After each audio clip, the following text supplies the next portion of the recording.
दोस्तों, आज मैं आपके साथ में एक बहुत खूबसूरत सी कहानी शेयर कर रही हूँ। आपसे रिक्वेस्ट है कि इसे पूरा ज़रूर सुनिएगा। एक राजा था जिसे पेंटिंग से बहुत प्यार था। एक बार उसने घोषणा की कि जो कोई भी उसे एक ऐसी पेंटिंग बनाकर देगा जो शांति को दर्शाती हो तो वह उसे मुँह मांगा इनाम देगा। फैसले के दिन एक से बढ़कर एक चित्रकार इनाम जीतने की लालच में अपनी अपनी पेंटिंग्स लेकर राजा के महल पहुंचे। राजा ने एक एक करके सभी पेंटिंग्स देखी और उनमें से दो को अलग रखवा दिया। अब इन्हीं दोनों में से एक को इनाम के लिए चुना जाना था। पहली पेंटिंग एक अति सुंदर शांत झील की थी। उस झील का पानी इतना साफ था कि उसके अंदर की सतह तक नजर आ रही थी और उसके आसपास मौजूद हिमखंडों की छवि उस पर ऐसे उभर रही थी मानो कोई दर्पण रखा हो। ऊपर की ओर नीला आसमान था जिसमें रुई के गोलों के समान सफेद बादल तैर रहे थे। जो कोई भी इस पेंटिंग को देखता उसको यही लगता कि शांति को दर्शाने के लिए इससे अच्छी पेंटिंग हो ही नहीं सकती। दूसरी पेंटिंग में भी पहाड़ थे, पर वे बिल्कुल रूखे बेजान वीरान थे और इन पहाड़ों के ऊपर घने गरजते बादल थे जिनमें बिजलियां चमक रही थी। घनघोर वर्षा होने से नदी उफान पर थी।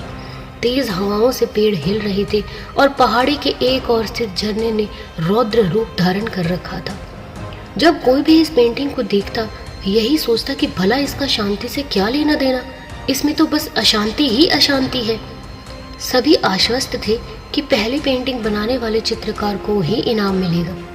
तभी राजा अपने सिंहासन से उठे और ऐलान किया कि दूसरी पेंटिंग बनाने वाले चित्रकार को वह मुंह मांगा इनाम देंगे। अब हर कोई आश्चर्य में था।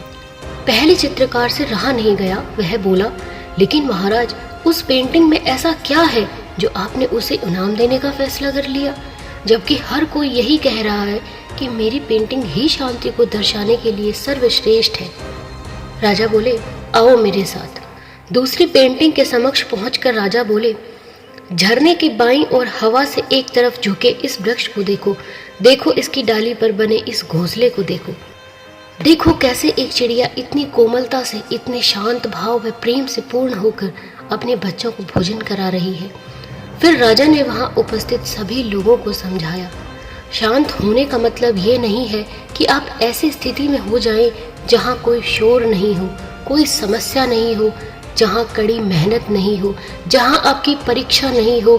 शांत होने का सही अर्थ है कि आप हर तरह की अवस्था, अशांति, अराजकता के बीच हों और फिर भी शांत रहें, अपने काम पर केंद्रित रहें, अपने लक्ष्य की ओर अग्रसित रहें। अब सभी समझ चुके थे कि दूसरी पेंटिंग को राजा ने क्यों चुना है। दोस्तों, हर कोई अपनी लाइफ में पीस चाहता है, पर अक्सर हम शांति को कोई बाहरी वस्तु समझ लेते हैं और उसे रिमोट लोकेशंस और एक्सटेंडेड वैकेशंस में ढूंढते हैं, जबकि शांति पूरी तरह से हमारे अंदर की चीज़ है। और फैक्ट यही है कि तमाम दुख, दर्दों, तकलीफ़ों और दिक्कतों के बीच भी शांत रहना ही असल में शांत होना है। तो आपको मेरी कहानी कैसी लगी मुझे कमेंट करके ज़रूर बताइएगा। तो चलिए फिर मिलते हैं एक खूबसूरत सी वीडियो के साथ में। तब तक अपना ध्यान रखिए और हमेशा मुस्कुराते रहिए।